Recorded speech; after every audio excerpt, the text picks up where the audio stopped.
Siempre he sido fanática de comprar ropa en Shein. Esas ofertas irresistibles y prendas modernas me hacían sentir como si pudiera renovar mi armario cada mes sin arruinarme. Pasaba horas navegando, llenando mi carrito de cosas que probablemente no necesitaba, pero que me emocionaban como si fueran tesoros. Una noche, mientras revisaba las ofertas, me topé con algo que nunca había visto antes, una nueva categoría llamada ropa especial. El nombre me intrigó, y la curiosidad fue más fuerte que cualquier señal de alarma.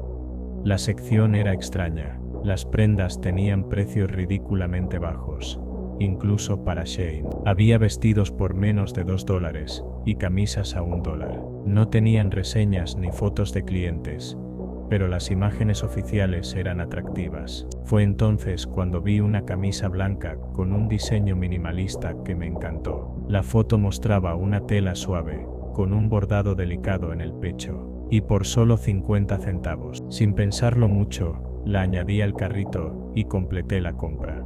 Pasaron los días, y como siempre, recibí notificaciones de envío. Pero esta vez, algo era diferente. La prenda no aparecía en mi historial de compras. Pensé que sería un error del sistema, y no le di importancia.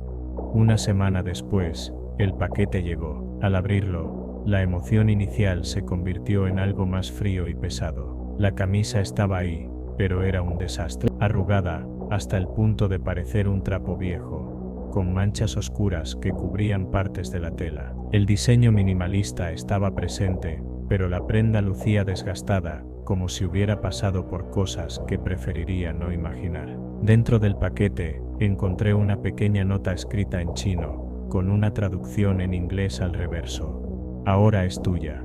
Un escalofrío recorrió mi espalda. ¿Quién dejaba notas así en un pedido? Intenté calmarme, pensando que sería una mala broma o un error, pero no podía ignorar el estado de la camisa. Parecía sucia, maltratada, y las manchas oscuras me recordaban algo que no quería admitir. Parecían sangre seca. Intenté pedir un reembolso, pero cuando busqué la orden en mi cuenta, simplemente no estaba. Era como si nunca hubiera hecho la compra. Revisé mi correo, y tampoco había rastro del pedido. Frustrada, decidí contactar al servicio al cliente. Los mensajes que recibí fueron aún más perturbadores. Respondían rápido, pero sus respuestas eran frías, casi robóticas. Lamentamos los inconvenientes. Su dinero será reembolsado de inmediato. No pidieron pruebas, ni fotos, ni siquiera confirmaron la existencia del producto. Simplemente cerraron la conversación con un escueto: gracias por su comprensión. Mi curiosidad no me dejaba en paz. Tomé una foto de la camisa y la subí a una búsqueda inversa en Google. Cuando apareció el resultado, sentí que me quitaban el aire. Había una noticia en chino sobre una joven costurera que trabajaba en una fábrica de ropa. Había sido brutalmente asesinada por su esposo, quien la había apuñalado en un ataque de celos. La foto que acompañaba el artículo mostraba a la mujer con la misma camisa que yo tenía en mis manos. Mis manos temblaban. No podía dejar de mirar la pantalla. Todo encajaba: las manchas, el estado deplorable de la prenda, la nota. Esa camisa pertenecía a esa mujer. Era imposible, pero ahí estaba la evidencia frente a mí. Esa noche no podía dormir. Dejé la camisa en un rincón de mi cuarto, intentando ignorarla, pero su presencia parecía llenar el espacio. Cerraba los ojos y sentía su peso en mi conciencia. Cuando finalmente logré quedarme dormida, la pesadilla comenzó. Me vi en un pequeño departamento oscuro. Una mujer estaba sentada frente a una máquina de coser, trabajando en silencio. Era la misma mujer de las fotos del artículo. De repente, un hombre entró furioso. Gritaban en un idioma que no entendía, pero la violencia en sus gestos era clara. Él sacó un cuchillo y se abalanzó sobre ella. Todo ocurrió demasiado rápido. La mujer intentó defenderse, pero fue inútil. La sangre salpicó la camisa que llevaba puesta, la misma que ahora estaba en mi cuarto. Me desperté gritando, con el corazón desbocado, y las lágrimas corriendo por mi rostro. Decidí que tenía que deshacerme de la prenda de inmediato. Salí al patio trasero, encendí un encendedor, y preparé un recipiente metálico. Coloqué la camisa dentro, Vertí un poco de alcohol y encendí las llamas.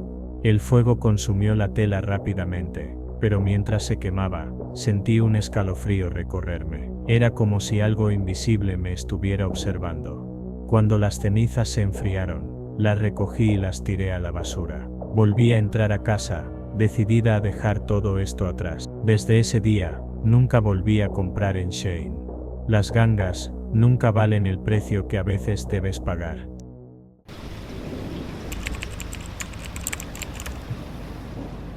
Siempre he sido un poco desconfiado con las compras en línea. Eso de meter los datos de tu tarjeta en una página me parecía una invitación al desastre, pero después de escuchar a mis amigos hablar maravillas sobre Amazon, decidí intentarlo. Era hora de modernizarme y comprarme algo especial, un iPhone. Pasé días navegando entre precios y modelos, tratando de entender cómo funcionaba todo. Fue entonces cuando me topé con una oferta que parecía demasiado buena para ser verdad, un iPhone por 300 menos que en cualquier otro lado. Pensé que tal vez el vendedor lo tenía en oferta por ser reacondicionado o algo así. Sin saber mucho me arriesgué y lo compré.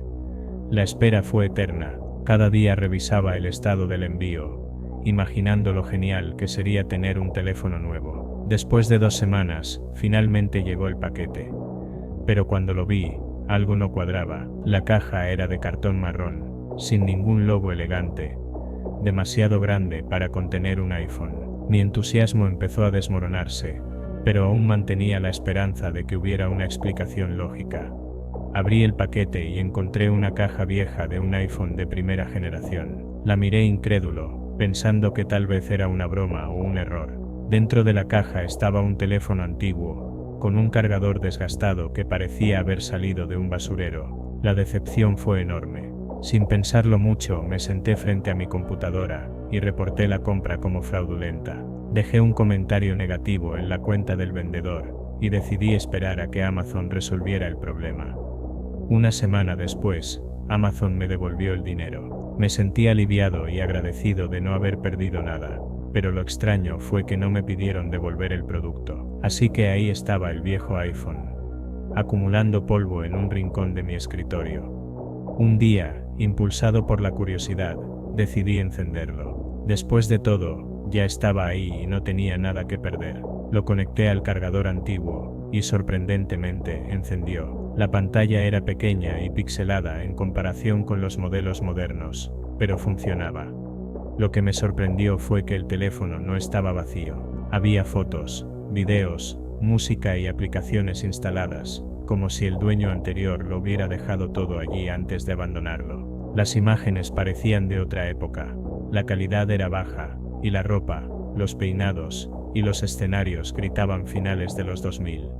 Entre las fotos y videos, una joven aparecía constantemente. Era delgada, con cabello negro que le caía sobre la cara, ropa oscura y maquillaje cargado. Su estilo era claramente emo, y en casi todas las imágenes se veía triste. Había videos de ella llorando frente a la cámara, como si estuviera desahogándose con alguien que nunca respondería. En un video particularmente perturbador, la joven sostenía una carta. Sus manos temblaban mientras la leía en voz alta. Me voy, no aguanto más esta casa ni esta vida. Nadie me entiende, pero ahora sé dónde pertenezco. Me uniré a ellos, y me enseñarán lo que significa el verdadero poder. Si alguien encuentra este teléfono, por favor no lo usen. Está maldito. Me quedé helado. Hasta ese momento, todo había sido raro, pero todavía podía explicarlo como algo simplemente triste. Sin embargo, esa advertencia me puso la piel de gallina. Decidí apagar el teléfono y guardarlo en un cajón. Esa noche, mientras intentaba dormir, no podía dejar de pensar en la joven y su historia. ¿Realmente se habría unido a una secta? ¿Qué significaba que el teléfono estuviera maldito? Traté de convencerme de que era solo una fantasía de alguien perturbado, pero algo en su mirada y en su voz me hacía sentir que hablaba en serio. Al día siguiente, mientras trabajaba en mi computadora, el teléfono comenzó a sonar. No era un timbre, sino una alarma. Me acerqué al cajón, lo abrí, y vi que en la pantalla parpadeaba un mensaje junto con la hora de la alarma. ¿Por qué encendiste mi teléfono? El corazón se me detuvo. Miré la hora configurada para la alarma, y noté algo aterrador. había sido programada años atrás, probablemente justo antes de que el teléfono fuera apagado. Con manos temblorosas, revisé las configuraciones. La alarma estaba configurada para repetirse una sola vez, en una fecha y hora específica. La fecha coincidía con el día en que había encendido el teléfono por primera vez. Apagué el dispositivo de inmediato, y traté de ignorarlo, pero no podía sacarme de la cabeza la sensación de que algo no estaba bien. Esa noche soñé con la joven. En mi sueño, estaba sentada en una habitación oscura, rodeada de velas. Me miraba directamente a los ojos y decía, no debiste hacerlo, ahora te pertenece. Desperté sudando frío. Ya no podía soportarlo más. Decidí deshacerme del teléfono. Lo llevé a un bosque lejos de casa, cavé un agujero y lo enterré. Mientras lo cubría con tierra, sentí una extraña sensación de alivio, como si me estuviera liberando de algo. Desde entonces, evité comprar cosas en línea. Puede que suene exagerado, pero después de esa experiencia, aprendí que no todo lo que parece un buen trato lo es realmente. Algunos precios son demasiado altos, incluso si no lo parecen al principio. Hay cosas que deberían quedarse enterradas, y ese teléfono es una de ellas.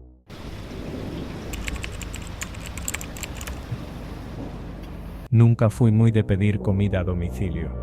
Me gustaba salir, ir al restaurante, ver lo que iba a comer antes de pedirlo. Pero aquel fin de semana, estaba solo en casa, con tiempo de sobra y sin ganas de cocinar. Así que pensé que era el momento perfecto para probar eso del delivery. No podía ser tan complicado, ¿no? Decidí buscar algo sencillo. Me metí en Instagram y empecé a explorar perfiles de restaurantes locales. Después de unos minutos, encontré una cuenta que llamó mi atención, un restaurante casero que ofrecía pizzas enormes a precios bastante buenos. La página tenía un montón de seguidores, fotos bien tomadas, y los comentarios de los clientes eran todos positivos. Los dueños parecían ser una pareja de extranjeros, algo mayores, que habían transformado su casa en un pequeño restaurante. Las fotos del lugar eran acogedoras, y todo parecía tan casero como profesional. Me animé y les escribí por WhatsApp para pedir una pizza margarita extra grande. Así tendría suficiente para esa noche y para el desayuno del día siguiente. La persona que respondió fue muy amable. Confirmó mi pedido, me dio el precio y me pidió mi dirección. Todo fue rápido y sencillo. Me dijeron que me avisarían cuando la pizza estuviera en camino. Así que me puse a ver una película mientras esperaba. Pasados unos 20 minutos, recibí el mensaje. La pizza estaba en camino y llegaría en 10 minutos. Mi emoción creció. Hacía años que no comía pizza casera, y las fotos del perfil del restaurante eran muy prometedoras. Cuando llegó el repartidor, me entregó una caja bastante grande, aún caliente. La emoción y el hambre se combinaron mientras la llevaba a la mesa. No podía esperar para abrirla. Al levantar la tapa de la caja, mi sonrisa desapareció de golpe. La pizza estaba casi cruda, la masa parecía apenas horneada, sin queso, sin salsa, como si la hubieran dejado a medias. Pero lo peor no era eso. Había insectos esparcidos por toda la superficie, moscas, cucarachas muertas, incluso algo que parecía un gusano. Cerré la caja de golpe, con una mezcla de asco y rabia. ¿Cómo era posible? Esto no podía ser un simple error. Respiré hondo, y decidí que no me iba a quedar callado. Tomé varias fotos de la pizza, asegurándome de capturar cada detalle asqueroso, y se las envié al WhatsApp del restaurante. Les exigí que me devolvieran el dinero. Al principio, no hubo respuesta. Pasaron 10 minutos que se sintieron eternos. Finalmente, contestaron con un mensaje corto. Lamentamos mucho lo ocurrido. Fue un error. Por favor, permítanos enviarle una nueva pizza.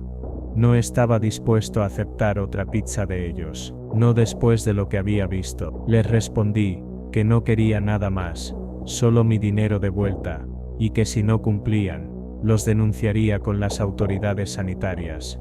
Esta vez no tardaron en contestar. Me pidieron disculpas nuevamente, y me prometieron que me devolverían el dinero de inmediato. Y así lo hicieron. Pero algo seguía sin cuadrar. Aquello no parecía un simple error humano, sino una broma de muy mal gusto. Tomé las fotos de la pizza, y las subí a Facebook, acompañado de una advertencia, para que nadie más pidiera comida de ese lugar. En cuestión de horas, la publicación comenzó a hacerse viral. Los comentarios se dividían entre personas horrorizadas, y otros que decían que seguramente era un montaje. La situación escaló rápido. Alguien compartió mi publicación con las autoridades locales, y esa misma noche, la policía llegó al restaurante para investigar. No podía creer lo que estaba pasando. Todo había comenzado con un simple antojo de pizza.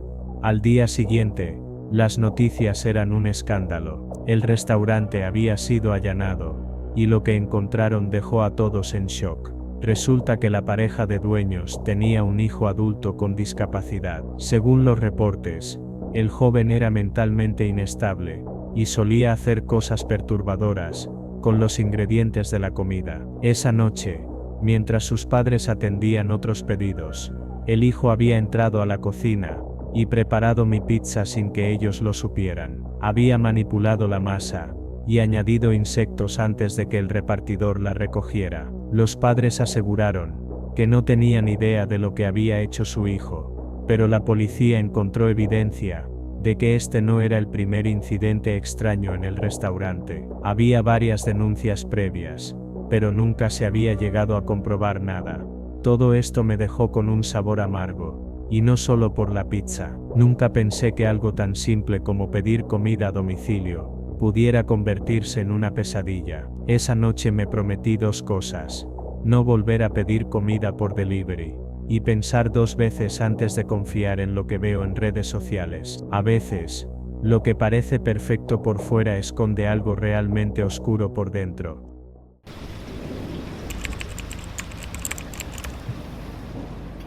No soy el tipo de persona que compra cosas usadas, pero ese mes estaba corto de dinero. Mi televisor viejo había muerto, y pasar las noches sin series o películas me hacía sentir que las paredes se cerraban sobre mí. Decidí probar suerte en Marketplace. Siempre escuchas historias de gente que consigue gangas ahí.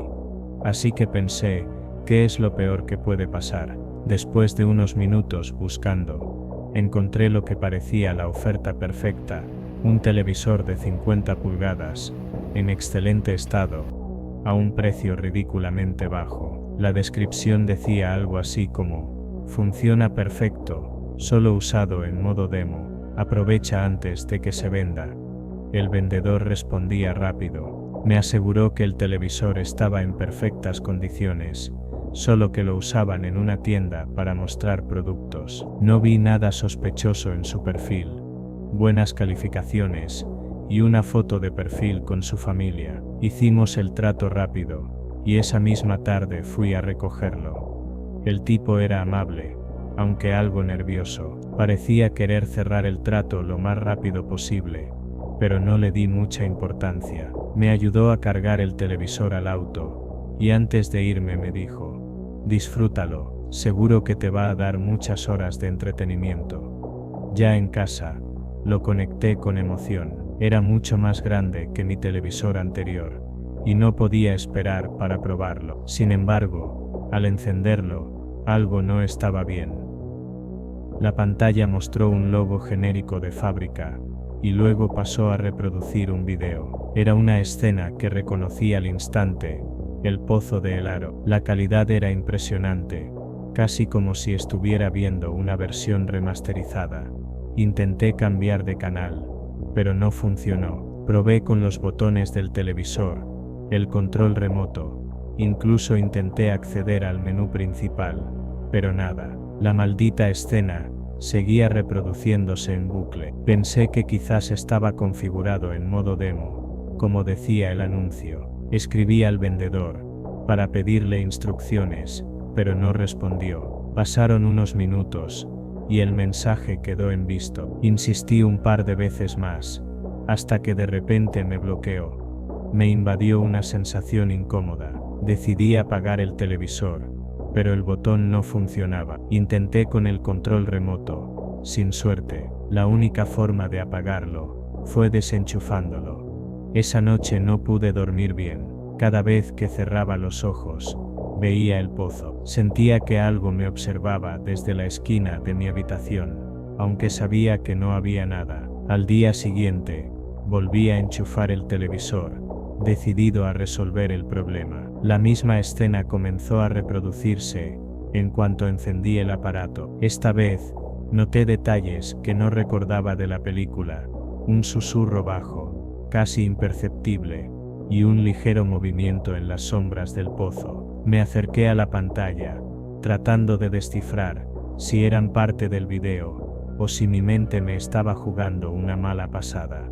Esa noche, los sueños volvieron. Estaba en un campo abierto, frente al pozo, con el televisor al lado mío, encendido. Desde dentro del pozo, una figura comenzaba a salir, pero antes de que pudiera ver su rostro, me despertaba, empapado en sudor. La situación empezó a afectarme. Durante el día, sentía que algo se movía en los reflejos del televisor, aunque estaba apagado. No podía concentrarme en nada más. El televisor se había convertido en el centro de mi vida, un centro oscuro y perturbador. Intenté deshacerme de él.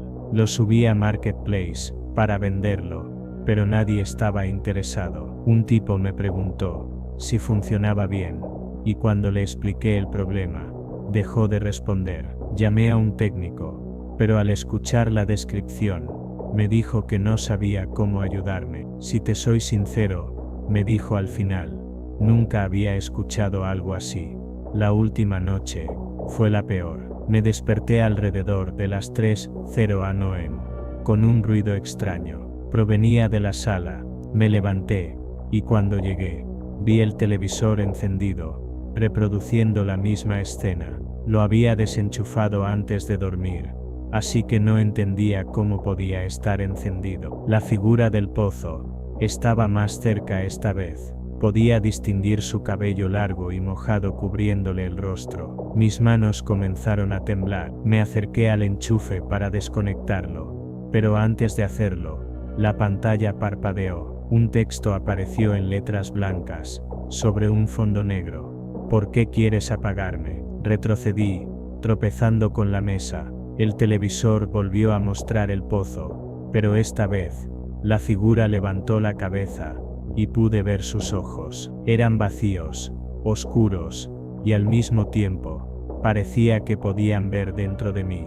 No aguanté más. Fui al armario, y saqué un bate de béisbol, que tenía guardado desde la secundaria. Regresé a la sala, decidido a destruir el televisor de una vez por todas. Me tomó varios golpes romper la pantalla. Era como si algo invisible la protegiera, pero finalmente, el vidrio cedió, y el televisor quedó destrozado en el suelo. El silencio que siguió fue ensordecedor. Me quedé ahí, respirando con dificultad, rodeado de pedazos de plástico y vidrio. A la mañana siguiente, recogí los restos y los llevé al basurero más cercano. No quería quedarme con nada que me recordara ese maldito televisor.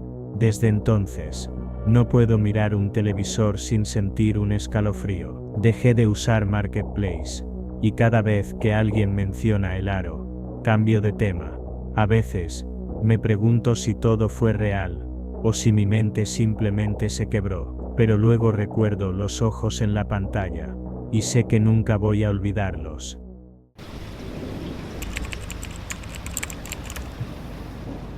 Siempre me han fascinado las muñecas de trapo. Desde pequeña llené mi habitación con estantes repletos de esas figuras suaves y coloridas, cada una con su historia.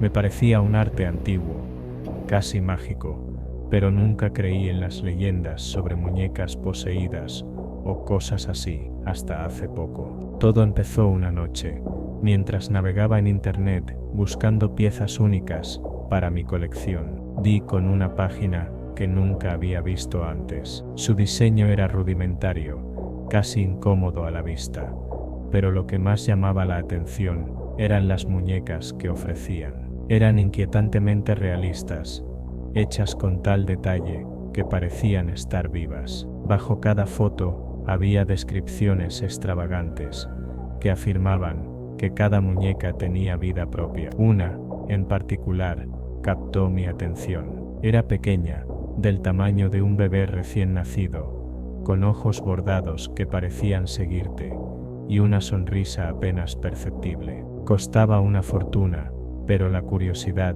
me ganó. No puede ser más que una estrategia de marketing, pensé. Sin dudarlo demasiado, hice clic en comprar. Pasó una semana antes de que la muñeca llegara. La caja era elegante, decorada con patrones dorados, y dentro, entre papel de seda, estaba ella. Era preciosa, un verdadero trabajo de arte, pero no noté nada sobrenatural ni inquietante, como prometía la página. La coloqué en el estante principal, junto a mis muñecas más queridas, y me fui a dormir satisfecha con mi compra. Al día siguiente, desperté con un ruido extraño, como si algo hubiera caído al suelo. Fui al estante, y allí estaba la muñeca, boca abajo en la alfombra. La recogí y la examiné. Debió de haberse caído sola, pensé, pero lo curioso es que ninguna de las otras muñecas había caído. La volví a colocar en su lugar, y salí de casa. Unas horas más tarde, mientras limpiaba la cocina, escuché un estruendo proveniente de mi habitación. Corrí, y una vez más, encontré a la muñeca en el suelo. Esta vez, su posición era distinta. Estaba sentada, como si alguien la hubiese acomodado así. Algo comenzó a inquietarme. Recordé que la página mencionaba que las muñecas tenían vida propia, pero me negué a creer en esas tonterías. Para probar mi teoría de que algo más estaba pasando, comencé a mover la muñeca a diferentes lugares de la casa. Cada vez que la dejaba en un sitio, horas después aparecía en otro. Una vez incluso la encontré en la cocina, aunque estaba segura de haberla dejado en la sala. Al quinto día, ya estaba demasiado perturbada. Decidí comprar una cámara de vigilancia. La coloqué en la sala, apuntando directamente a la muñeca, y me fui a dormir con la intención de revisar las grabaciones al día siguiente. Pero esa misma noche, mientras revisaba las imágenes en vivo desde mi celular, vi algo que me heló la sangre. La muñeca comenzó a temblar. No caminaba, no movía las piernas, pero su cuerpo parecía convulsionar, como si algo en su interior estuviera luchando por salir. Me paralicé durante unos segundos, incapaz de creer lo que veía. Pero cuando logré moverme, corrí hacia la sala. Al entrar, la muñeca estaba inmóvil, exactamente como la había dejado. No pude dormir esa noche. A la mañana siguiente, decidí escribir un correo al sitio web donde la compré. Su respuesta fue tan desconcertante como inquietante. Te hemos entregado exactamente lo que pediste. Disfruta de tu compra. Ese fue el punto de quiebre. No quería más esa maldita cosa en mi casa. La tomé y la arrojé contra la pared con todas mis fuerzas. La muñeca hizo un ruido seco, un crack que no esperaba de algo hecho de trapo. La recogí con cuidado. Noté que, bajo la tela, había algo duro. Corté una de las costuras con un cuchillo, y descubrí un pequeño dispositivo electrónico, sensores de movimiento y algo que parecía un diminuto motor. En el centro, un corazón de plástico con forma de batería. Por un momento, sentí alivio. Esto lo explica todo, pensé. La muñeca no estaba poseída. Era algún tipo de juguete avanzado, diseñado para moverse cuando no detectaba a nadie cerca. Pero mi alivio duró poco. Algo seguía sin cuadrar. Eso no explicaba los temblores que vi en la cámara, ni cómo había llegado hasta la cocina esa noche. Incluso con la tecnología dentro, había algo más en esa muñeca, algo que no podía racionalizar.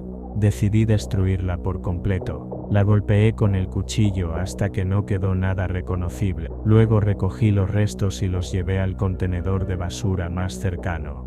Esa noche, dormí mejor, pero una parte de mí no podía dejar de pensar en el corazón que encontré. ¿Qué tipo de persona diseñaría algo así? Han pasado semanas desde entonces, pero la sensación de ser observada no se ha ido del todo. A veces, cuando paso cerca de mi estante vacío, me parece ver un destello en el reflejo del vidrio, como si algo estuviera allí, esperando. Y aunque sé que es irracional, cada vez que abro mi correo electrónico, temo encontrar un mensaje de esa página, diciéndome que la muñeca quiere volver a casa.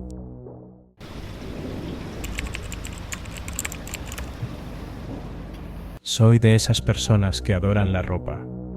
La moda siempre ha sido mi debilidad, y nada me emociona más que encontrar piezas únicas que no parezcan salidas de una tienda genérica. Así que cuando vi en Amazon una pequeña tienda que ofrecía ropa con diseños preciosos y precios razonables, no dudé en hacer mi pedido. Compré un vestido blanco, ligero, perfecto para las salidas con mis amigas, y una chaqueta de mezclilla, con detalles bordados que me pareció simplemente irresistible. El paquete llegó en un par de días. La ropa estaba perfectamente doblada y olía a limpio, como si acabara de salir de una lavandería industrial. Me probé las prendas enseguida. Ambas me quedaban perfectas, realzaban mi figura y eran tan cómodas que parecía haberlas mandado a hacer a la medida. Después de darme una vuelta frente al espejo, sonriendo satisfecha, las doblé y las guardé para estrenarlas en una ocasión especial. Esa noche, mientras veía una serie en el sofá, empecé a sentir una ligera picazón en los brazos. Al principio no le di importancia, pensé que tal vez el clima seco de la temporada estaba afectándome, o que había olvidado aplicarme crema, pero la picazón se extendió a las piernas y el cuello. Me revisé en el espejo, pero no noté nada extraño. Finalmente, decidí ignorarlo. Los días pasaron, y la idea de estrenar mi vestido blanco se me antojaba más y más. Quedé con mis amigas para ir al cine, y pensé que sería la ocasión perfecta. Me lo puse con un par de sandalias, y salí sintiéndome increíblemente segura de mí misma. Sin embargo, durante la película, la picazón regresó, esta vez con una intensidad que no podía ignorar. Todo mi cuerpo parecía quemar. Me removía en el asiento, tratando de no rascarme demasiado, pero era inútil. Mis amigas notaron mi incomodidad y me preguntaron si estaba bien, a lo que respondí que sí, aunque por dentro empezaba a preocuparme. De camino a casa, recordé que la picazón ya había ocurrido el día que me probé la ropa por primera vez. Entré en mi cuarto y me quité el vestido inmediatamente. Al verme en el espejo, mi piel estaba cubierta de manchas rojas, que parecían haberse extendido desde el cuello hacia los brazos y las piernas. Pensé que tal vez era una reacción alérgica a la tela, o algún químico utilizado en el proceso de fabricación. Lavé la ropa a mano con jabón hipoalergénico, y tomé una ducha larga, convencida de que eso solucionaría el problema. Sin embargo, la picazón no desapareció, al contrario, empeoró. Al día siguiente, me desperté con la piel aún más irritada. El baño no aliviaba nada, y las cremas calmantes que había comprado en la farmacia tampoco funcionaban. Comenzaba a desesperarme, así que decidí pedir cita con un dermatólogo. Después de varios exámenes, el médico me dio un diagnóstico que me heló la sangre.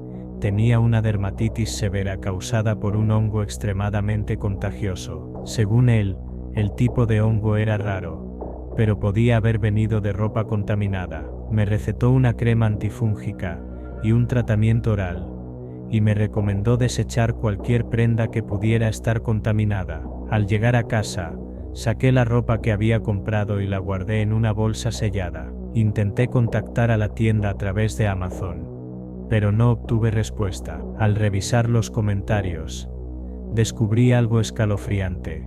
En los últimos días, varias personas habían dejado reseñas negativas, describiendo experiencias similares a la mía. Había menciones de picazón, irritación severa e infecciones en la piel.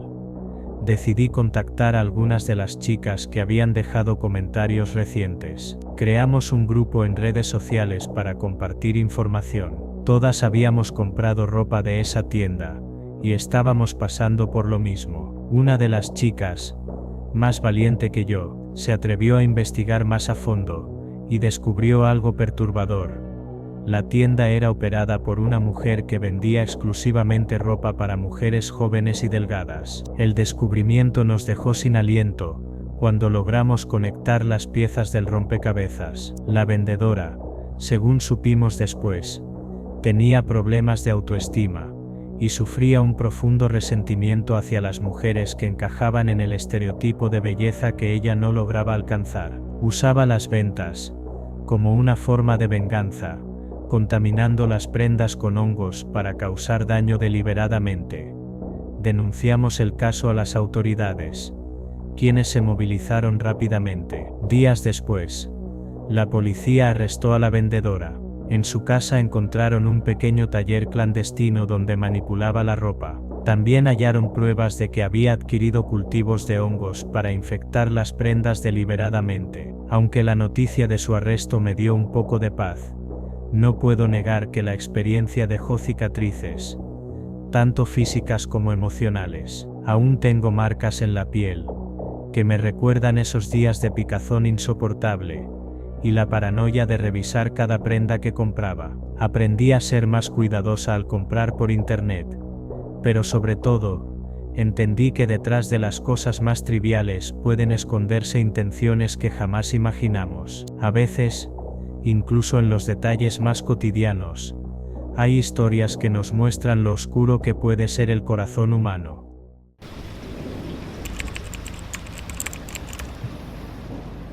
Siempre he sido un fanático de la tecnología. Cuando vi unos audífonos de última generación a mitad de precio en Mercado Libre, no lo dudé. Las reseñas eran mixtas, pero pensé que se trataba de personas demasiado exigentes. ¿Qué podría salir mal?, me dije, convencido de que estaba haciendo el negocio del año. El paquete llegó en 3 días. Todo parecía en orden, la caja sellada, los audífonos intactos, incluso con ese olor a plástico nuevo que tanto me gusta. Los probé de inmediato. El sonido era sorprendentemente nítido, y la cancelación de ruido funcionaba a la perfección. Sin embargo, al subir el volumen al máximo, noté algo extraño. En el fondo de la música, apenas perceptible, se escuchaban murmullos. Pensé que tal vez era una interferencia, algo relacionado con el Bluetooth. Me dije que debía estar paranoico, pero no pude ignorarlo. Esa misma noche, mientras estudiaba, conecté los audífonos para escuchar música ambiental. Fue entonces cuando lo escuché claramente. Entre canción y canción, cuando debía haber silencio absoluto, una voz baja y rasposa susurraba: «Él te observa, el demonio te observa por las noches». Me quedé helado. Quité los audífonos y revisé mi teléfono, pensando que era alguna broma de la aplicación de música, pero no había nada extraño.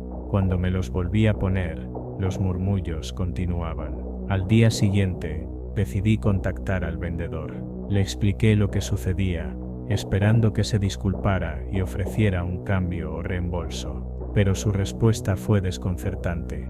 «No tengo idea de lo que hablas», dijo, con voz temblorosa. «He recibido varias quejas similares, pero no entiendo qué está pasando. Los audífonos vienen sellados de fábrica». Su tono no me inspiraba confianza. Era posible que no supiera nada. Decidí investigar más a fondo por mi cuenta. Conecté los audífonos a mi computadora y comencé a grabar el audio que reproducían. Usé un programa para aislar las frecuencias más bajas, y lo que encontré me dejó sin palabras. Las voces no eran aleatorias. Repetían frases como: «El caos se aproxima», «El sacrificio traerá la gloria», «El demonio te reclama». La forma en que las palabras estaban grabadas era inquietante. Sonaban como si alguien estuviera susurrándolas directamente a tu oído, con una cadencia hipnótica que te erizaba la piel. Decidí buscar en internet si alguien más había experimentado algo similar. Para mi sorpresa, encontré varios foros donde personas de diferentes países hablaban de audífonos con características idénticas, murmullos inquietantes, frases perturbadoras y una sensación de opresión inexplicable al usarlos. Uno de los usuarios compartió un enlace a un artículo sobre una empresa china llamada Lintech, que había fabricado un lote defectuoso de audífonos, pero lo que descubrí al seguir investigando fue mucho más aterrador. Lintech era una compañía que, según rumores, estaba financiada por un culto satánico. El lote defectuoso, según las teorías, no era un error accidental. Se decía que los audífonos habían sido deliberadamente manipulados para difundir mensajes subliminales, parte de un ritual destinado a abrir puertas entre nuestro mundo y el de entidades demoníacas. Al principio, pensé que era una locura, una teoría conspirativa sacada de películas de bajo presupuesto, pero los detalles eran inquietantemente específicos. Las quejas de los usuarios coincidían en describir no solo los murmullos, sino también una sensación creciente de paranoia y miedo después de usar los audífonos por largos periodos. Empecé a notar que algo similar me estaba ocurriendo. Por las noches, sentía que alguien me observaba. Las sombras en mi cuarto parecían más densas, más vivas. Una vez, mientras usaba los audífonos para una videollamada, vi algo en el reflejo de mi pantalla, una figura oscura detrás de mí que desapareció en cuanto me volteé. Decidí dejar de usarlos, pero el daño parecía estar hecho. Las noches se hicieron interminables. Cerraba todas las puertas y ventanas, pero el miedo persistía. La sensación de ser observado no desaparecía. Fue entonces cuando volví a los foros y contacté a otros afectados. Descubrimos que el lote de audífonos había sido distribuido a través de múltiples plataformas en línea, alcanzando a miles de personas. Entre los afectados, había historias de personas que afirmaban haber visto sombras o escuchado voces, incluso cuando no usaban los audífonos. Uno de los usuarios, un técnico en audio, subió una grabación de los susurros que había aislado. Al reproducirla, mi sangre se heló. Las voces mencionaban nombres, y uno de ellos era el mío. Luis, el demonio te reclama. ¿Cómo era posible? ¿Cómo podían saber mi nombre? Cerré la página de inmediato, temblando de pies a cabeza. Esa noche, decidí destruir los audífonos. Los metí en una bolsa, salí de casa y los arrojé a un contenedor, lejos de mi barrio. Cuando regresé, sentí un breve alivio, como si hubiera escapado de algo oscuro. Pero no fue suficiente. Los días siguientes, las sombras seguían presentes. Las luces de mi casa parpadeaban sin razón, y los susurros seguían ahí, aunque los audífonos ya no estuvieran conmigo. Finalmente, un artículo en las noticias me dio algo de esperanza. Las autoridades habían comenzado a investigar a Lintech tras recibir múltiples denuncias. Los directivos de la empresa habían sido arrestados, y en sus instalaciones se encontraron evidencias que confirmaban los rumores, símbolos satánicos, grabaciones de los murmullos y documentos que hablaban de rituales globales. A pesar de todo, mi vida nunca volvió a ser la misma. Aunque ya no escucho los susurros, sigo sintiéndome vigilado. No puedo evitar preguntarme cuántas personas en el mundo todavía usan esos audífonos, sin saber lo que están escuchando, sin saber lo que podrían estar invocando. La próxima vez que algo parezca demasiado bueno para ser verdad, recuerda mi historia. A veces, lo barato no solo sale caro. Puede costarte la paz, la cordura o algo peor.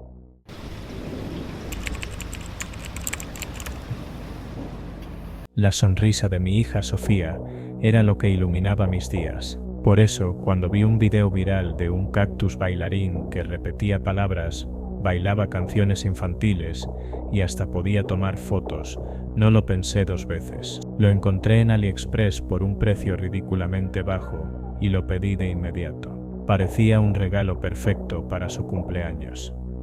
El paquete llegó 2 semanas después. Sofía lo abrió emocionada, sus ojos brillando al ver el juguete moviéndose al ritmo de una pegajosa melodía infantil. Era adorable, no lo voy a negar. Lo conecté al celular y enseguida empezó a reproducir canciones de su playlist. Hasta ahí, todo era normal. Pero cuando me quedé a solas con el cactus, comenzaron a suceder cosas que no tenían sentido. Mientras probaba las funciones del juguete, escuché una voz pregrabada en inglés que no reconocí. Decía algo como "Take a picture, tell me where you live".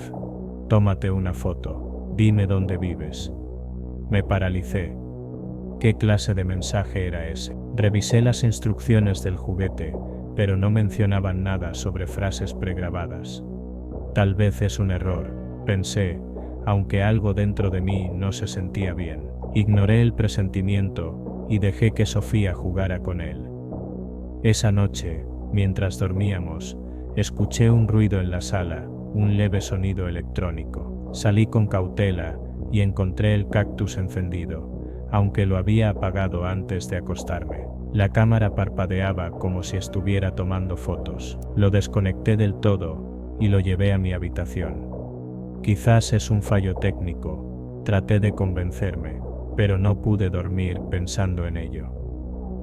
A la mañana siguiente, decidí desmontar el cactus. No soy experta en tecnología, pero lo que encontré me dejó fría. Había una cámara perfectamente integrada en la parte superior y una pequeña antena Wi-Fi. Me quedé mirando esas piezas, intentando entender por qué necesitaría Wi-Fi un juguete para niños. Llevé el cactus a un técnico de confianza, alguien que trabajaba con sistemas de seguridad. Cuando le expliqué lo que había encontrado, su rostro se endureció. Déjame echarle un vistazo, dijo, y comenzó a desmontarlo con más precisión. Media hora después, volvió con un semblante serio. Esto no es un juguete normal, me dijo. La cámara está programada para tomar fotos automáticamente y enviarlas a un servidor remoto. Además, tiene un sistema GPS que registra la ubicación exacta de donde se encuentra.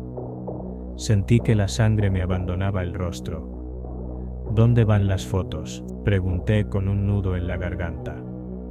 Eso no lo sé. El servidor está encriptado y parece estar alojado en algún lugar fuera del país. Me fui a casa con el estómago revuelto. Todo me parecía una pesadilla. Sofía había jugado con ese cactus, y yo no sabía cuántas fotos había tomado, ni qué información había enviado. Lo primero que hice fue destruir el muñeco por completo. Lo aplasté, lo quemé, lo convertí en cenizas. Después, comencé a investigar en internet. Para mi horror, encontré que los cactus bailarines eran increíblemente populares en todo el mundo. Había miles de padres publicando videos de sus hijos jugando con ellos, sin saber que esos juguetes podrían estar recolectando datos personales. En un foro de tecnología, leí el relato de una madre en Europa que había notado lo mismo que yo. El cactus de su hija tenía una cámara y una antena Wi-Fi. Otros usuarios comenzaron a compartir experiencias similares. Algunos mencionaron haber oído frases extrañas en diferentes idiomas, llamando a los niños a tomar fotos o pedirles que se acercaran al juguete.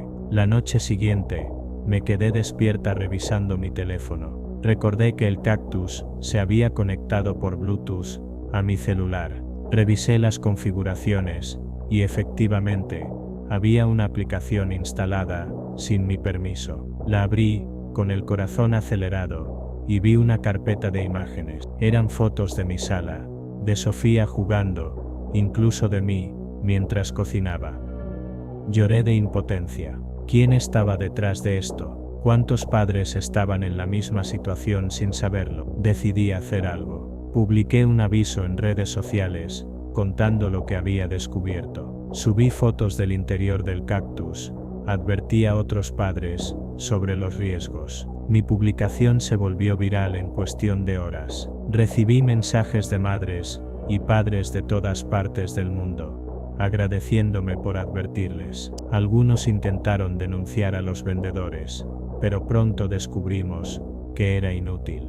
Los cactus eran distribuidos por múltiples vendedores de AliExpress y otras plataformas similares. Era como luchar contra un monstruo con 1000 cabezas. Unos días después, leí un artículo en un periódico internacional que confirmaba lo que todos temíamos: los cactus bailarines eran parte de una operación de espionaje masivo. Aunque no se sabía quién estaba detrás, las autoridades sospechaban de una organización que utilizaba estos juguetes para recolectar datos de niños y sus familias. La noticia hablaba de servidores alojados en países sin regulación, donde las fotos y la información recopilada eran almacenadas y posiblemente vendidas en mercados ilegales. Pero lo más aterrador era que no había forma de detenerlo. Los juguetes seguían circulando, y millones de personas los compraban sin cuestionar nada. Desde ese día, mi vida cambió. Me volví paranoica. Cada juguete que entraba a mi casa, lo revisaba minuciosamente. Incluso llegué a desconectar los dispositivos inteligentes que teníamos, temerosa de que también estuvieran espiándonos. Aunque destruí el cactus, la sensación de haber sido vigilada no desapareció. A veces, en medio de la noche, juro escuchar el eco de aquella voz: "Take a picture. Tell me where you live". No sé si es mi mente jugando conmigo o si realmente sigue sucediendo algo. Lo único que sé es que el mundo no es seguro, y aquellos que deberían protegernos son los mismos que nos exponen. Si estás leyendo esto, por favor, ten cuidado. No compres esos malditos cactus, y recuerda que, en esta era digital, hasta el regalo más inocente puede ser una puerta para algo oscuro.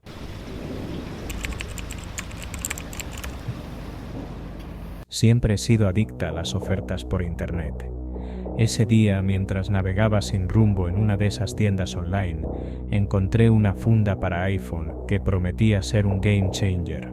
No solo protegía el teléfono con estilo, sino que también venía con una batería integrada que garantizaba mantenerlo cargado todo el día. Lo mejor, el precio era ridículamente bajo, y los comentarios parecían legítimos. Sin pensarlo mucho, la pedí. Cuando llegó me sentí como una niña en Navidad. La funda tenía un diseño minimalista, de un color negro mate elegante, con un acabado que se sentía caro al tacto. Todo parecía perfecto. Al deslizar mi iPhone dentro, se ajustó como un guante, y la carga comenzó de inmediato. Las primeras semanas fueron como una luna de miel. Olvidarme del estrés de buscar enchufes todo el día era un lujo. Pero poco a poco, las cosas comenzaron a sentirse raras.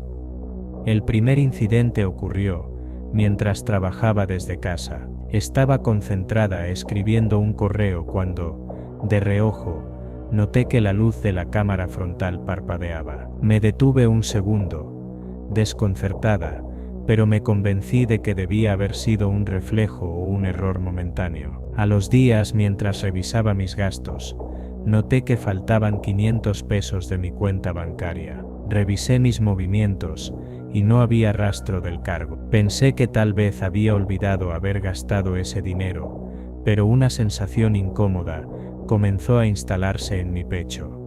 Lo peor llegó cuando una noche estaba viendo una serie en el sofá. Mi teléfono, apoyado sobre la mesa, comenzó a abrir aplicaciones sin que yo lo tocara. La cámara se activó nuevamente, y luego mi galería de fotos apareció en pantalla como si alguien estuviera deslizándose por ellas. Me quedé paralizada, con el corazón latiendo con fuerza. En ese momento, no relacioné nada con la funda. Lo achaqué a un virus en el sistema o algún error del software. Decidí restablecer mi teléfono a los ajustes de fábrica. Esto tiene que solucionarlo, me repetí como un mantra mientras pulsaba el botón de reinicio. Sin embargo, los problemas persistieron. Más dinero desapareció de mi cuenta bancaria, cantidades pequeñas al principio, pero lo suficiente como para preocuparme. Mi correo electrónico comenzó a recibir notificaciones de intentos de inicio de sesión desde lugares que no reconocía. Una madrugada,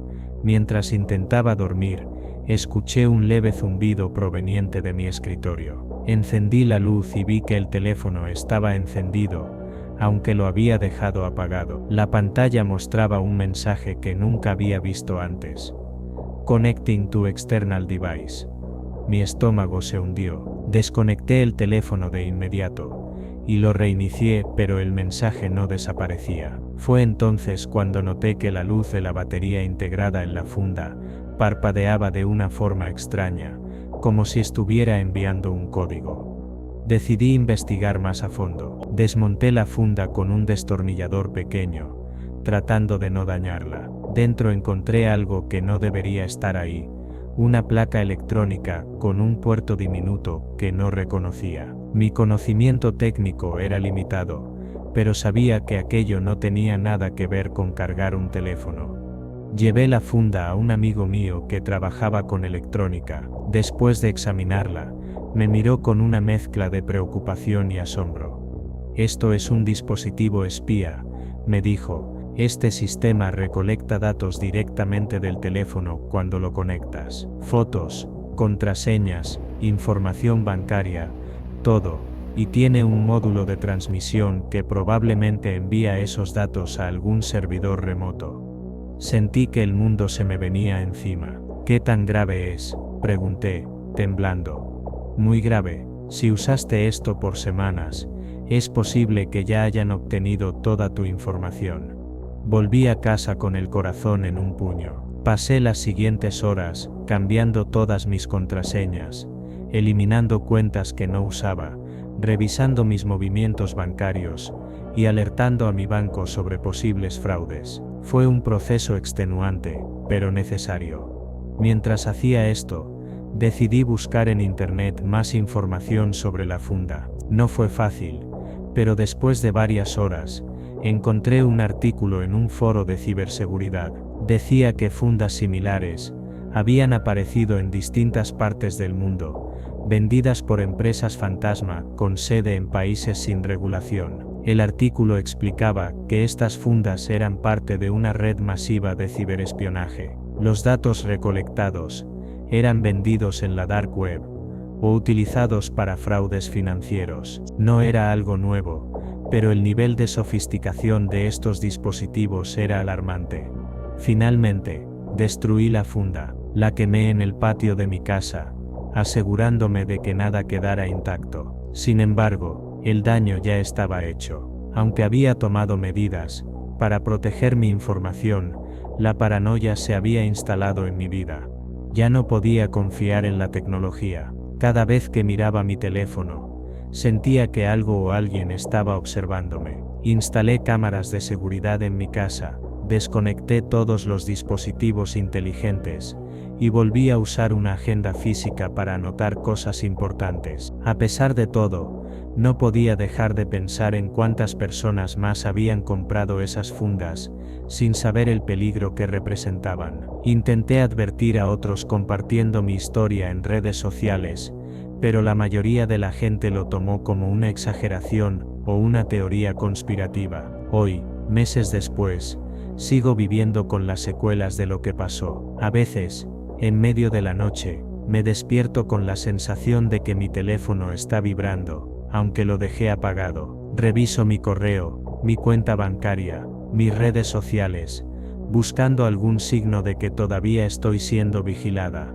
No sé si algún día recuperaré la tranquilidad. Lo único que aprendí de todo esto es que lo barato, muchas veces, sale caro, y que, en este mundo hiperconectado, incluso los objetos más simples pueden esconder intenciones oscuras. Si alguna vez encuentras una oferta demasiado buena para ser verdad, piensa 2 veces antes de aceptar. Quizás no estás comprando solo un producto, sino también un boleto directo a una pesadilla.